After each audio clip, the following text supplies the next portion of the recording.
of American universities today boast of racially segregated dormitories.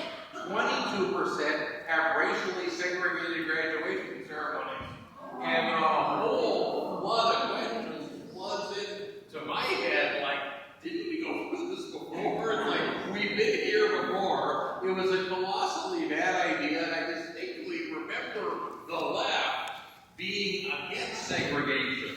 But here, that's the thing. They were against other people's segregation. When they do it, it's a good thing, which is one of the signs that you don't have any principles. People with principles try to figure out what's the right thing to do and do it. People without principles assume things become right by virtue of the fact that they are doing it. Another sign that you don't have principles is that you tend to throw your own friends under the bus a lot, because that's what people without principles do. And I want to give you a couple examples of this, because I think it really helps to expand our understanding of this important topic. And the first example takes us to the nation of Sweden. Sweden has a well-deserved reputation for being the feminist capital of the world. They are so feminist in Sweden, you can hardly believe it. If you have a business in Sweden, not only do half your employees have to be women, half your board has to be women. If you form a government in Sweden, I believe it's the only country that does this. If you form a government in Sweden by law, half the government has to be women. That doesn't matter who the people voted for. Nobody cares about that. What matters is that Sweden is the feminist capital of the world, and darn it all, half of everything has got to be women. And then, just recently, a really funny thing has happened. Sweden has become one of the rape capitals of the world. They have the highest rate of forcible rape on the entire continent of Europe, and it's even worse than that sounds. They're competing with South Africa and Zimbabwe, and I think Lesotho. How does that happen? How do you go from being the feminist to the rape capital, like the blink of an eye? And the answer is, they invited in 2 million migrants, mostly from the Middle East, who are perpetrating all these crimes. And this is not my idle speculation. Recently, the Swedish government commissioned a study to figure out what was going on here, and I, for one, have not seen a statistic as lopsided, I don't think, in my entire life. They concluded that 95% of the perpetrators were immigrants. Only 5% were native Swedes. And in fairness, when that report came out, the Swedish government took immediate action. They immediately passed a law making it illegal to do any more studies of who's getting convicted of rape. Who says government can't solve problems? We won't see any more reports like that, because now the reports are illegal. But the question that I hope you're asking yourself is, what about the women who are the victims? Doesn't the feminist capital of the world care about the women who are the victims? And the answer is, they used to care about the women. They like the Islamic immigrants better. They have moved on. The best way to think about this is that the women were their old crush. The immigrants are their new crush. They've moved on. Now, I want to give you a second example, which is different, but I think you'll see the parallel. And this is something that's been happening in the United States. And I know you know the story as well as I do. This is the whole issue of women's sports. And someone's going to write a big, comprehensive book about this, because if you think about it globally, it's really fascinating.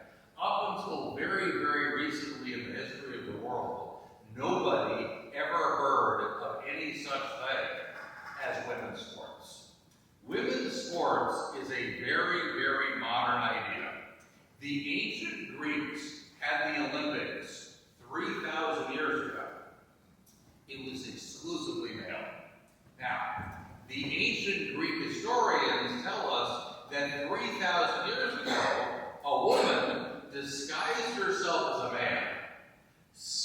into the Olympics and apparently won something. And when they found out, they changed the rules to require that going forward, all athletes would have to compete naked to make sure that it would never happen again. Which shows us a couple things, including that the ancient Greeks seem to have had a better grasp on fundamental human biology than a lot of American college professors today. And for the next 3,000 years, there were no women's sports, not till the 20th century. And slowly at first, it kind of picked up steam after a while, and I think it's a good thing. It's healthy, it's competitive, different sports for different people. What could go wrong? Well, apparently, what could go wrong is the idea that men who claim to be women and aren't get to compete in the sports on the same terms as the women, which is absurd because men and women are different. Something that everybody understood up until about 10 minutes ago. Women's hips are designed to give birth to babies, which, let me say, is a neat trick that I can't do.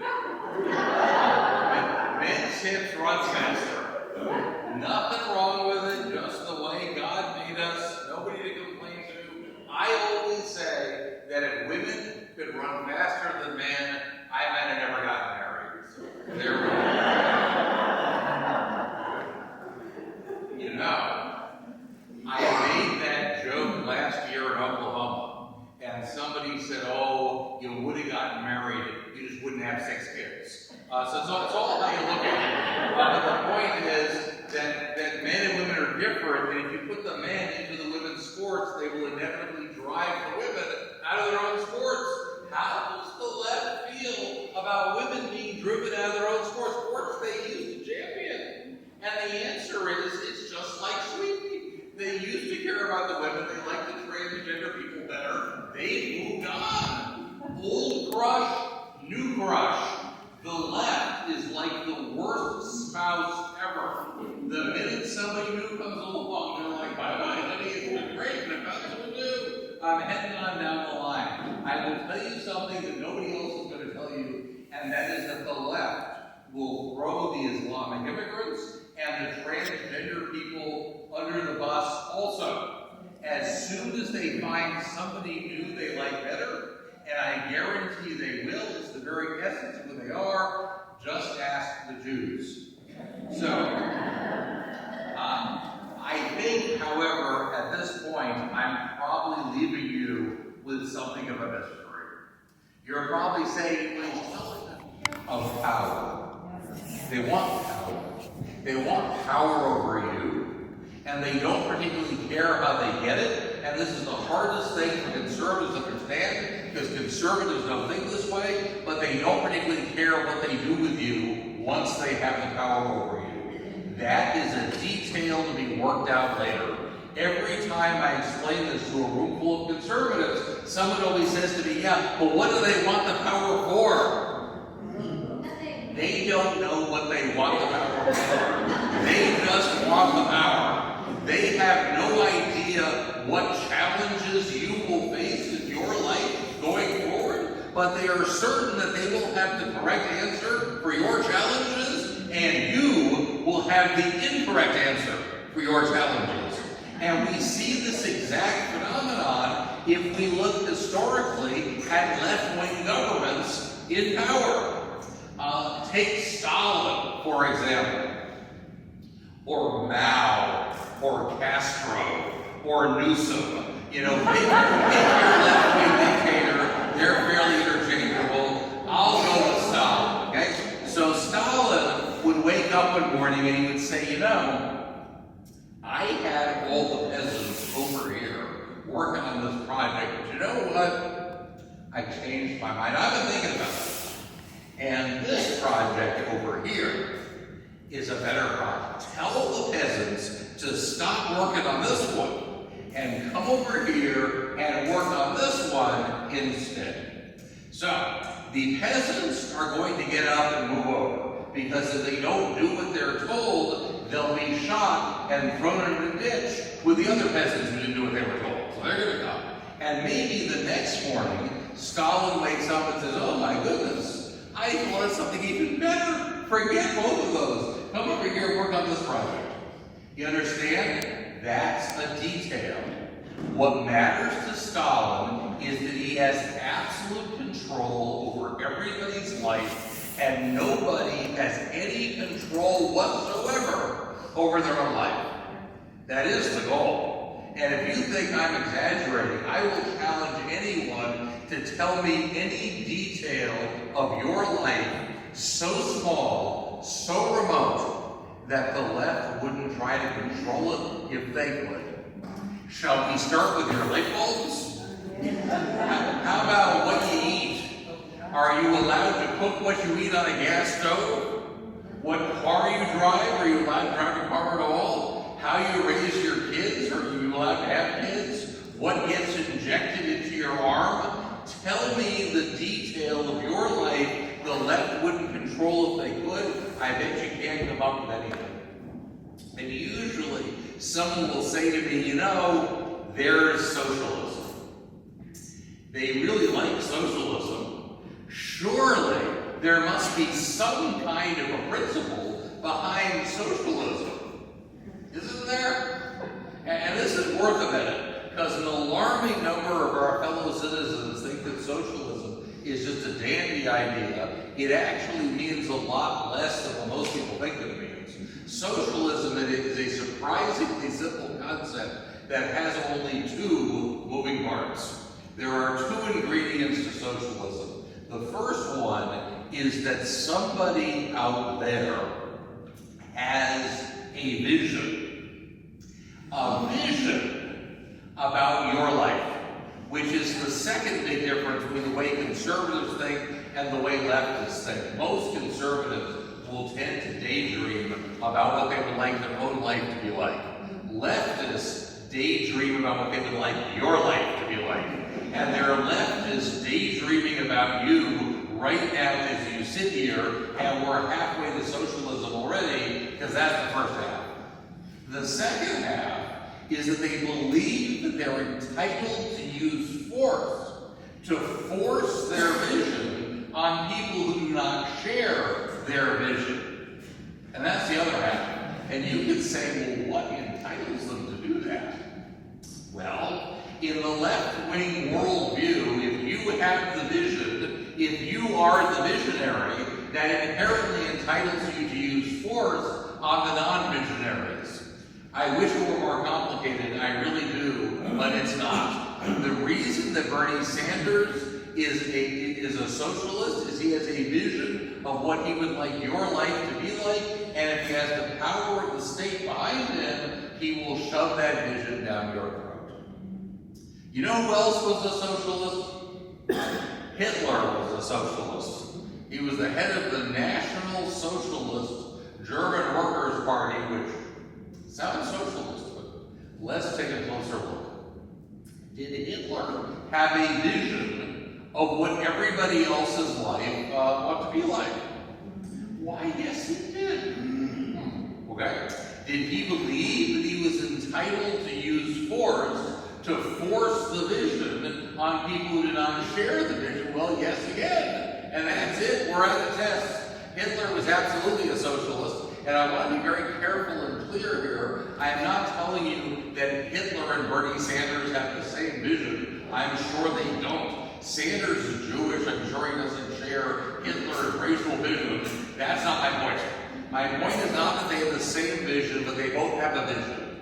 Different though it might be. In both cases, their vision is about other people's lives, and they both believe they're entitled to use force to force the vision on people who do not share the vision. In those three areas, they're absolutely on the same page. And if Bernie Sanders were here in this room with us tonight, what would he say about what I just told you?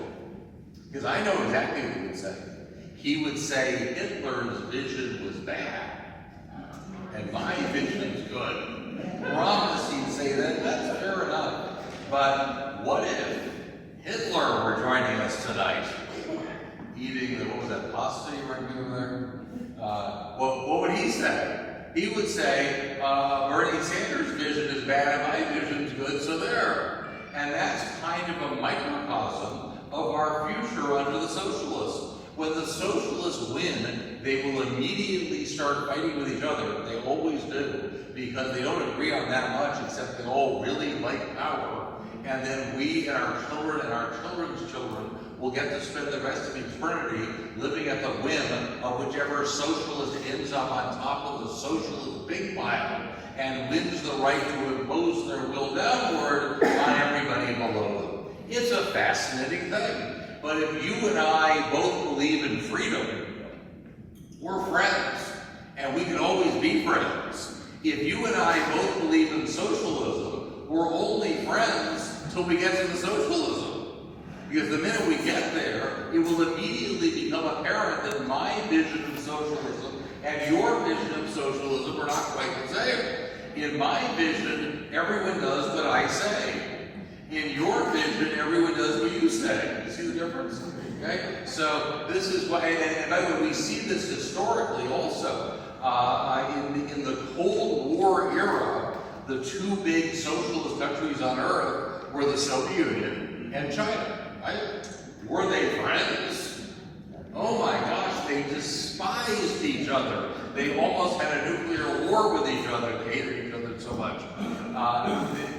Now, the Soviet Union would have told you, well, we've got, back in Cold War days, that we've got these friends in Eastern Europe, Poland and Czechoslovakia and Hungary, but they weren't friends. These were countries that were dominated by the Soviet Union. If they did anything the Soviets didn't like, they'd send in the army and, make them go back in line again, okay? Because socialism, by its very nature, is about domination, okay? You never have friends in a situation like that. So, if you're with me, you understand that this battle we're in, we are in a real battle for the future of our country.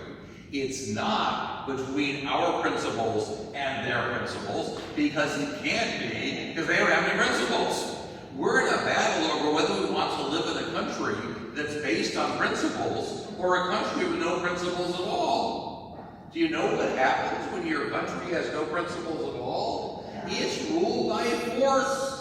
That's the only thing left if you don't have principles. It doesn't matter who's got the biggest stick to beat everybody else down with. As it happens, our founding fathers were big believers in principles. Principles that apply to everybody all the time. I've already mentioned that we find a lot of these principles in the Bible. You know what we also find a lot of them? The Constitution. Just chock full of principles that apply to everybody all the time, which is why the left hates both the Bible and the Constitution, because it's the exact opposite of what they're about, although they will quote individual lines out of either the Bible or the Constitution to win the argument they're in at the moment, while ignoring the rest of the document.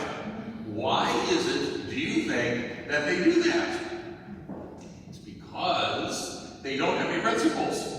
So, I was going to take the last leg of this journey and talk about some specific principles that I think are at stake in our country today. And we could come up with 100. This is by no means an exhaustive list, but time is not limitless. I was going to talk about 3 that I think are particularly salient in America right now. And the first one I mentioned already briefly is freedom of speech. Freedom of speech has never been so endangered in the United States as it is in this generation. And the warning signs are everywhere. Both the New York Times and the Washington Post have written multiple editorials to the effect that freedom of speech has got to go. According to the editorial board of the New York Times, freedom of speech is incompatible with democracy. To save democracy, as the New York Times says, we have to end freedom of speech in the United States. I think future historians will marvel that the war against freedom of speech was led by the newspapers. But we live in ironic times. There's going to be more irony before this is done. Another warning sign is that when I was a kid, there were lots of other countries in the world that also had freedom of speech. countries like us, Western, European, in many cases English-speaking countries like Canada, Australia, New Zealand, England and Ireland, not to mention France and Belgium and Norway and Denmark and Holland, Luxembourg, and they all used to have freedom of speech. Today, none of them do. Freedom of speech is dead in every major country on earth except the United States. Did you know that? And I'm not talking about Cuba and Iran. I'm talking about our NATO allies, the countries that are our best friends in the world. There are 31 countries in NATO besides the United States. How many of them do you think have freedom of speech today? None. Not one of our NATO allies has freedom of speech. They all used to, but not anymore. You might want to ask yourself, how did freedom of speech end in these other countries that are so similar to us? Because that's probably how it's going to end here, don't you think? And the answer is that when the left successfully came to end freedom of speech amongst our NATO allies, they said, we're not going to get rid of nice, happy speech. You can talk about how nice the weather is, that's fine. We're just going to get rid of hate. You don't want hate, do you? You don't look like a hateful person to me. You're not going to miss that old hate, are you? Well, let me tell you what that means in real life. What do you think is the biggest political issue in Europe today? And I mean the whole continent, and I don't mean today, Thursday. I mean the last 15 years. And the next 15 years. Okay, this whole generation, and it's immigration. Europe has been flooded with millions upon millions upon millions of migrants, almost as many as crossed our border in a good night under Biden. And if you're in favor of the immigration, that's okay. You can talk about that all you want, no problem. If, on the other hand, you're opposed to the immigration, or you think maybe we ought to slow it down a notch, maybe we ought to have a national conversation about what our priorities ought to be, well, guess what? That's hate speech. It's illegal. They'll lock you up. In London, England, right now, they're having the worst crime wave in the history of London, and the city's 1,000 years old. The crime wave is caused by the immigrants. And everybody knows that, but you can't say that or they'll arrest you. They've taken 1,000 police officers off the streets of London, sat them down in front of computers so they can watch what people are writing on Facebook and Twitter and other social media accounts, and then arrest them if they express the wrong opinion. They're arresting dozens of people a day in the UK for expressing the wrong opinion online. I should mention that the British invented freedom of speech.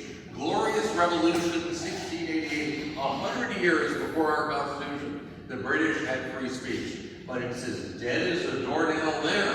The only question is how much longer it lasts here. I'll give you a statistic.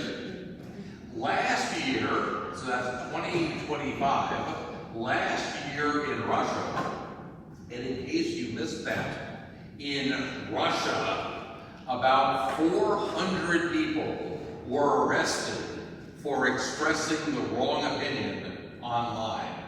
Would you like to guess what that number is for Great Britain, a smaller country? About 15,000.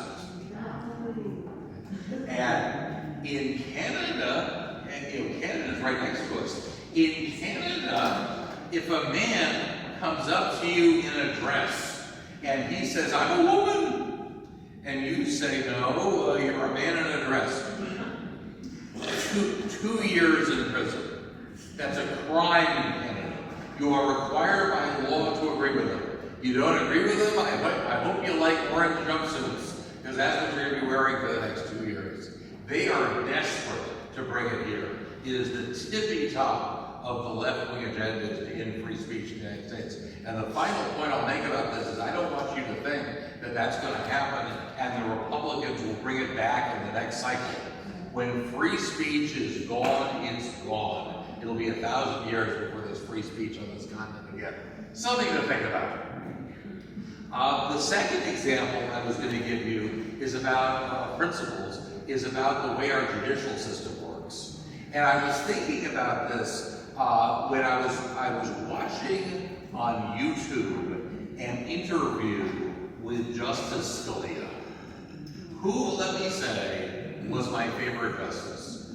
I really was sad when he died. I miss him a lot.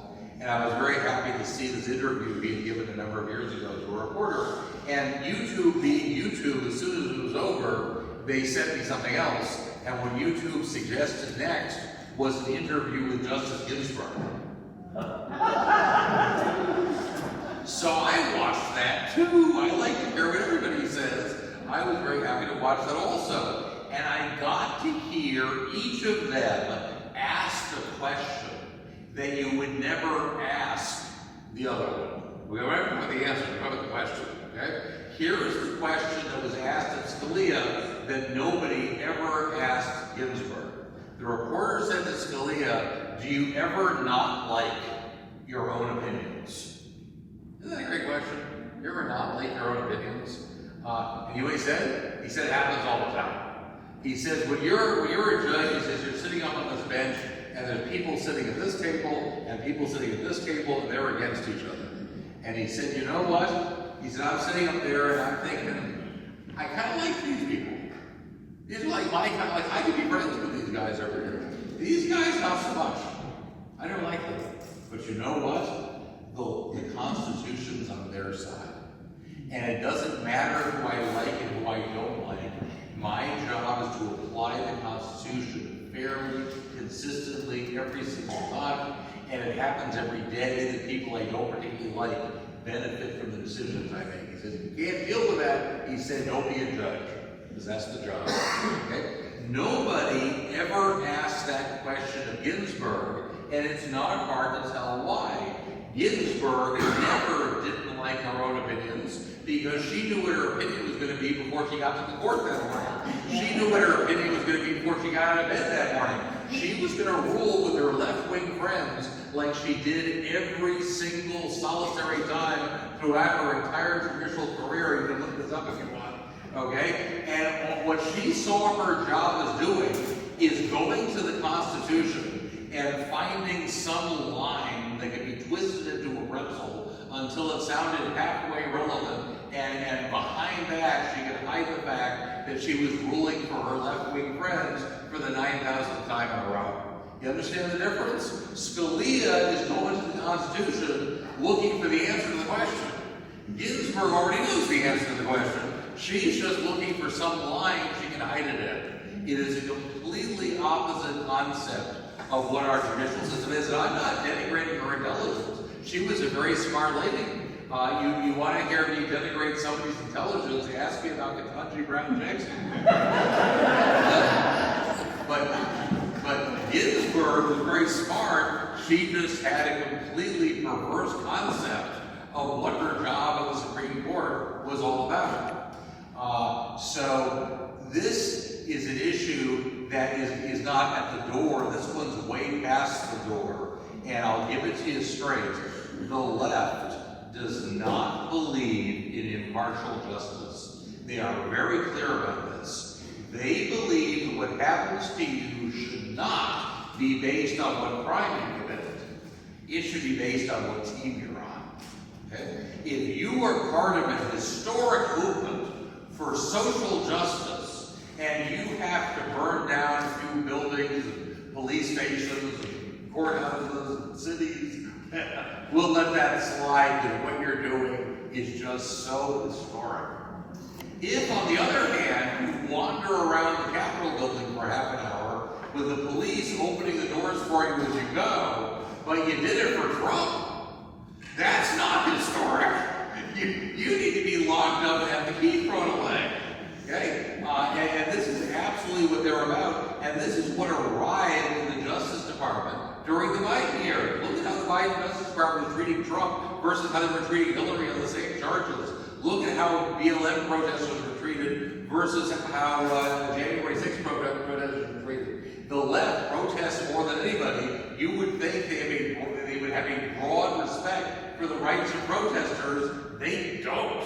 If you're protesting for something they don't agree with, you have no rights at all. Rights come from agreeing with them. And this could not be clearer. I know that Trump is trying to get these guys out of the Justice Department. It can't happen fast enough for me. And then the third and final example I was going to give you is capitalism itself. One of the things that often drives me crazy, particularly about a lot of young people, unfortunately, is they seem to think that there's 197 different economic systems to choose from. I say, what economic system would you like? And they're like, well, let's look at the menu here. Let's see what we got. 42 looks good. That's my first choice. If that one doesn't work out, 113. That's my second choice.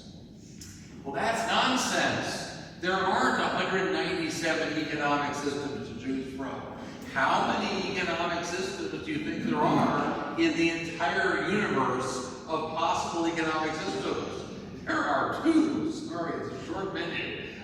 There's two economic systems out there. The first one is called capitalism. Do you know how that works? You leave people alone. It changes all the time, but if you're leaving people alone, you got capitalism. Which is not to say that capitalism doesn't have any rules. It does have rules. But the rules of capitalism are really clear and really simple. And most of all,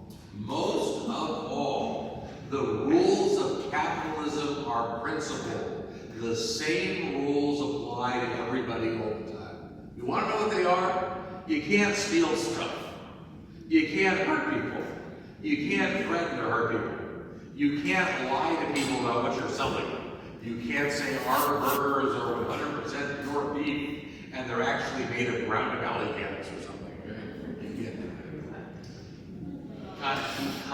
Kind of soon after dinner, I hear you, but you understand my broad point, which is that these same rules apply to everybody. They apply to the rich people, the poor people, everybody in between. Socialism has no such fixed rules because the socialists are trying to maneuver you into what they think is the right outcome for you. They will change the rules on you 100 times before breakfast every morning, trying to manipulate you into where they want you to end up. And there's more. These socialists claim to be egalitarian, and all they want is equality. But if you understand that socialism is somebody with a vision who wishes to impose his vision on everybody else, well, everybody can't do that at the same time. That doesn't make any sense. If we become a socialist country, do you think that you will be able to impose your visions on Alexandria Ocasio-Cortez? Who do you think you are? You're not the visionary. She's the visionary. She's got the vision. She does the imposing. You are here to be imposed upon. And you better get that through your head if you're going to make it in our new socialist country. The first thing every socialist society has to do is figure out who are the imposers and who are the imposees. Because that's how it works. And then finally, the socialists promise free everything. Free health care, free housing, free education, free everything. And they deliver nothing. They deliver Venezuela, is what they deliver. Capitalism, on the other hand, promises nothing. There's no promises in capitalism. You can starve to death under capitalism. You want to know something? If you don't work, you don't eat. Not only is that in the Bible, it's also readily apparent in the world around us. If you were shipwrecked on a desert island like Robinson Crusoe, you want to know something? If you don't work, you don't eat. What are you going to do? March up and down the beach protesting for free food? You will starve to death if you do that. But having promised nothing, capitalism has delivered the greatest standard of living in the history of the world. the average American today is something like 2,500 times wealthier than the average American at the time of George Washington. It's breathtaking. There hasn't been an increase in prosperity like that in the history of the universe. How did we do it? A couple hundred years of leaving people alone. It almost doesn't sound plausible to work with the fact that you and I are living proof of exactly that. So there's some economic thoughts for the evening. I'm going to take my last minute or two here and tell you about the books that I write. Years ago, my friends said you should write a book. And I did, it was the wrong book. Everyone thought I was going to write a 500-page tome about economics, but I had an epiphany that people don't read 500-page tomes of economics. If you write something fun and funny and accessible, you reach millions of people who will never read the economics book. So my first book was called The New Democrat. It's a parody history of the Obama years done as the Cat in the Hat. Has everyone read the Cat in the Hat? It's like Cat shows up uninvited at this middle-class American home. What's he do when he gets inside? He wrecks the place. Kind of like Obama. And he's got these two friends, Thing 1 and Thing 2, you remember? They became Pelosi and Reed. And I realized I was writing the first history of the Obama years, all done just like that. And I got my first book review. Salon.com said that this was the most twisted piece of conservative propaganda Britain ever out there.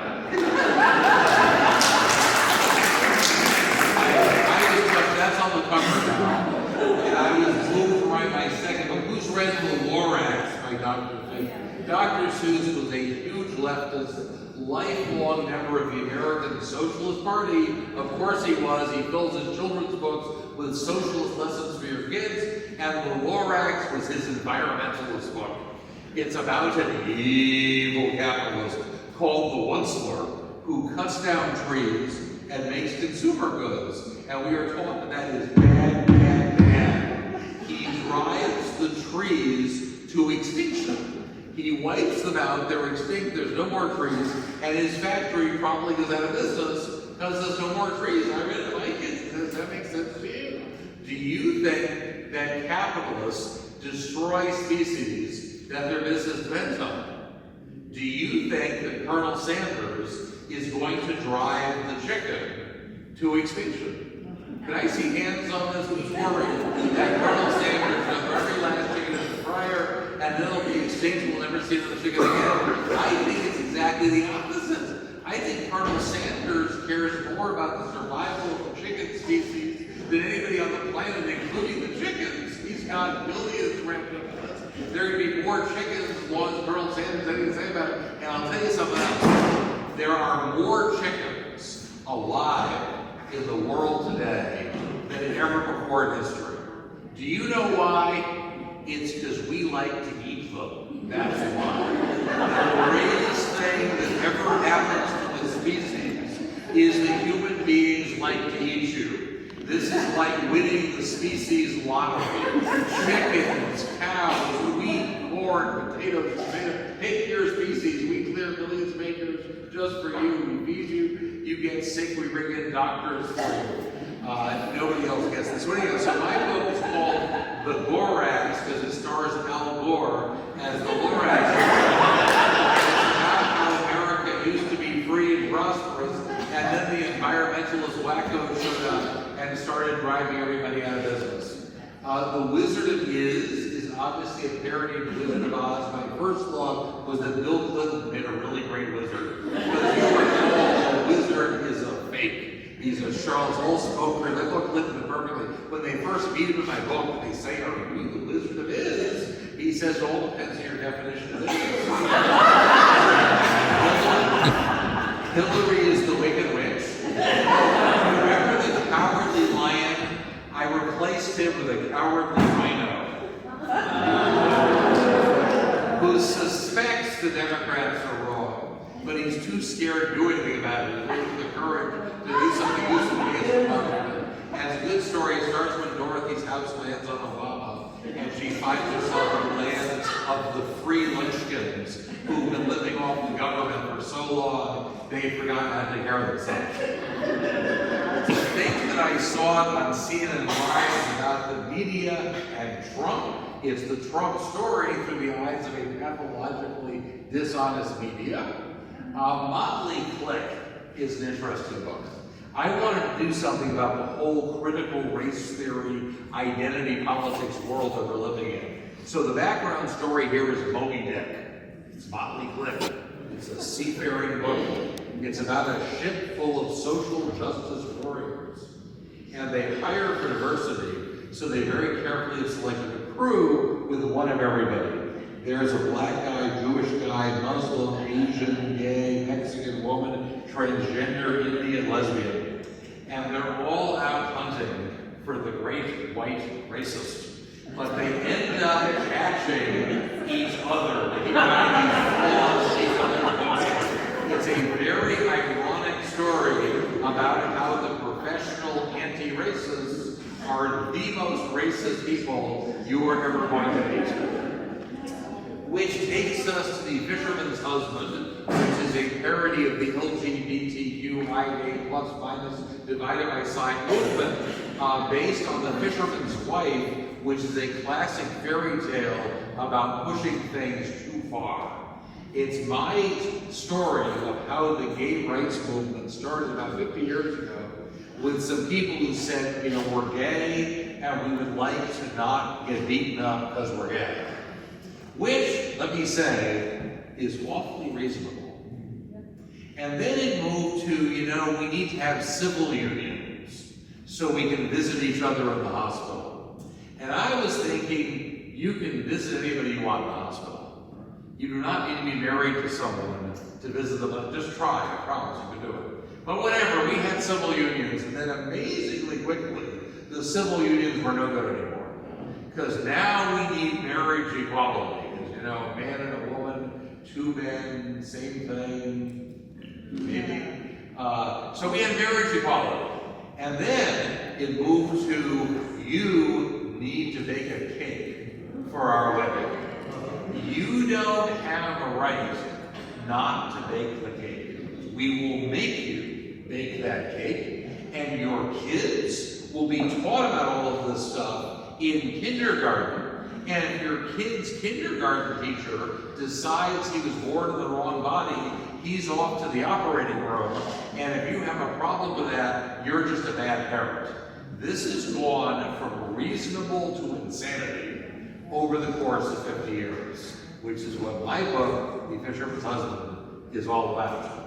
And that takes us to Camelot with a K, is a parody of the Biden administration done as the King Arthur legend, with Biden as kind of a senile King Arthur. This one is also my first musical. In Camelot, the various characters break into song throughout. So, for example, Nancy Pelosi sings a song I wrote called Speaker of the House, which is to the tune of Master of the House from Les Mis. This is where half the room says, what's Les Mis? And the person next to you will help you with that. Hunter Biden sings If Daddy Were a Big Shot, which is to the tune of If I Were a Rich Man from Fiddler on the Road. And Dr. Fauci sings I Have a Great Model of a Scientific Scientist, which is the tune of I Have a Great Model of a Modern Major General from Gilbert and Sullivan. And that's for those of you who didn't think Les Mis was obscure enough. And several other original songs. And I actually, so this is 7. I actually have one more, which is done, and it's literally going to like show up at my house any day now. It is a parody of the public school system called Pedagogio, because it's based on Pinocchio. And it's my story of the corruption that has come to our public school system. Anyhow, most of the books I've got over here, if you want to check them out. The Pedagogio one, if you're interested, I can send it to you when they come in. They are fun and unique gifts for like conservative people. If you know so. And if you think about the people that you buy gifts for anyhow. Somebody on your list would like it. I know that. And they don't have it, because this is not in stores, it's not online. If they haven't had me, they've never seen me. So potentially, you could get a really cool, unique gift for someone. They could get a really cool, unique gift that they're never going to find on their own. And it obviously helps me do what I do, which is to travel the country and speak to groups like yourself. So it's potentially a win-win-win if you'd like to check it out. I can autograph it if you like. Checks, credit cards, debit cards is all fine, along with several payment methods that I didn't even know existed until my kids explained them to me the other day. So we can handle all of that. Now, what else? Do you want me to take questions or sit down and be quiet? How much are they, and what's that group? There are 3 price points. The individual books are $27. If you get 3, it goes down to $23. So you get A3 for $69, and if you get the set, it goes down to $20. So you can get all 7 for $140. If you want the 81 sent to you when they come in, it's $160, like that. Questions? Anybody got questions? I don't have a mic out here, but You sound like you do. well, I have a mic. I'm wearing one. Yes. Questions, anybody? Because I can repeat the question so that everyone can hear it. Any break? It's been fun. Yeah. Do you ever speak to liberal groups? Well, no, they wouldn't invite you. Sadly, we do not live in an age where people are that interested in hearing from the other side. That's just not where we are. So what I try to do is I try to help people who are on our side understand the issues, better, bring people insights into what's happening. I remember once I was invited to speak to a Rotary Club group that had some conservatives and some leftists in it, and the group probably broke up afterwards. The leftists all got furious with me, and unfortunately, the United States of the Lincoln-Douglas debates is just not the United States we have today. Yes, sir. Is there a difference between socialism and communism? Well, there are slight differences, and a lot of it is just, who's using the term and how they're applying it. So you can't even be that sure exactly what the slight differences are. Personally, I see a spectrum of ways we organize human societies, okay? On one end of the spectrum are societies, which is what the United States traditionally has been all about, which are based on freedom and individualism. That's where individual people make plans for what they want to do with their life, work together or not work together as they want to do. And the whole goal of the society is to allow individual people to find fulfillment. Okay? On the other end of the spectrum, you have collectivist societies.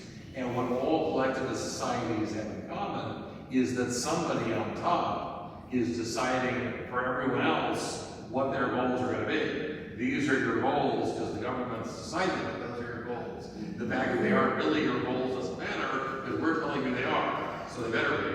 And the collectivism includes socialism and communism and fascism, and Nazism, because you could have a million different potential leaders of this collectivist society.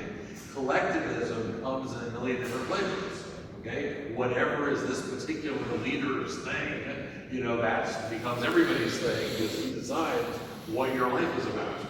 So he's into X, Y, Z, then the entire society is into X, Y, Z, and it can be different than the society next door, which is also collectivist, which is about ABC, not X, Y, Z, right? Whereas the individualist societies, you don't have that difference because they're all about making an environment for individual people to thrive with their own contributions in their own way. Obviously, you hurt other people, but to the extent that you can fulfill your life, without hurting anybody, you're allowed to do it. So that's really the spectrum. So what I see is all of these, again, fascism, Nazism, communism, socialism, are just the different flavors of life. And they live with the consequences of it. Then you tend to get more and more bad decisions. On that note, I've noticed I'm in college, I'm doing business course, and I have an essay on vaccines. A lot of them hear about how, your children should be vaccinated, they should have all these vaccines. You're talking about how the left has schools and they're pushing that onto a lot of patients today. Doctors especially. And they want you to trust them with all their ideas, with all their questions. They want you to, you're not supposed to do your history talk. You might do a little study on that too. I've done my own study on it when my mother was dying about 10 years ago. She was in the hospital, and just about everybody who was a doctor in that hospital made it very clear to me that their goal was that she hurry up and die. Yeah. Okay?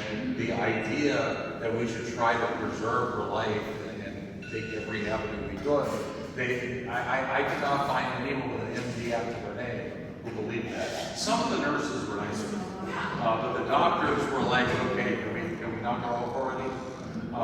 These ideas are deeply rooted. And by the way, I'm not Catholic, but it was a Catholic hospital. And at one point, I was like, what does the Catholic Church say about that? You're supposed to be at a Catholic hospital, and you guys are like lined up trying to kill my mother as quickly as you can.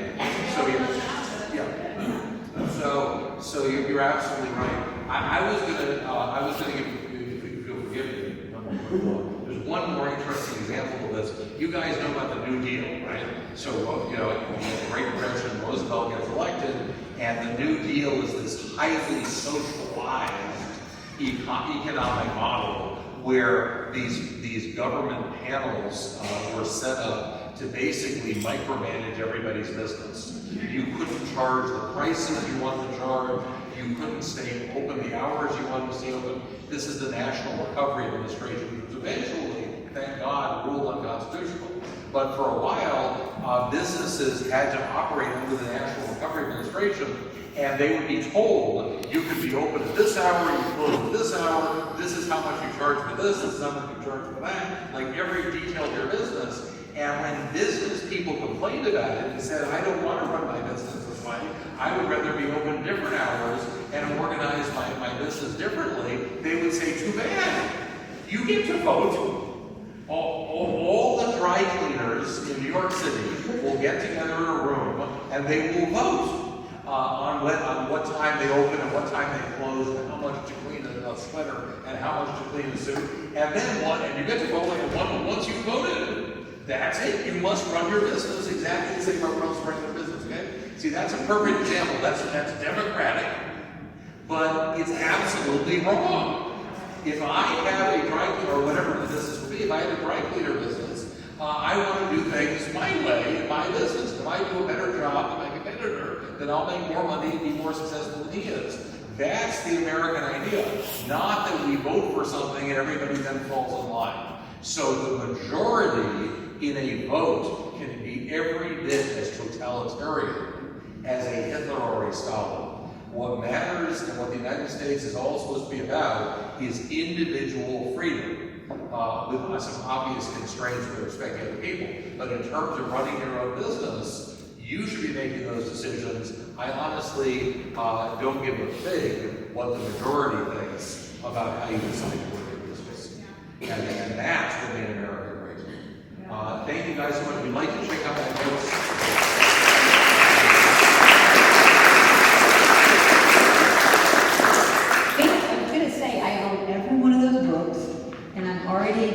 I've already pre-ordered the new one, right? Loren, we did that last time I saw Loren. I got to see Loren a couple of months ago, actually. So he has been here before.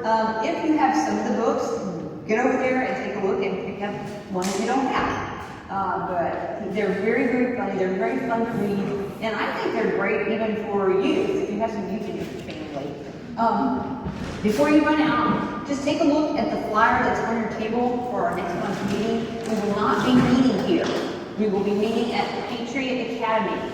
Patriot Academy is hosting us, hosting John Gondola there. There is a QR code on here. Some people said they don't like using QR codes. This was something that Patriot Academy uses, and you must register. They like to know how many people are going to be there. It is limited seating. That's what they will be promoting to their distribution list. If you don't like the QR code, please see Maria outside and get your name on a list tonight.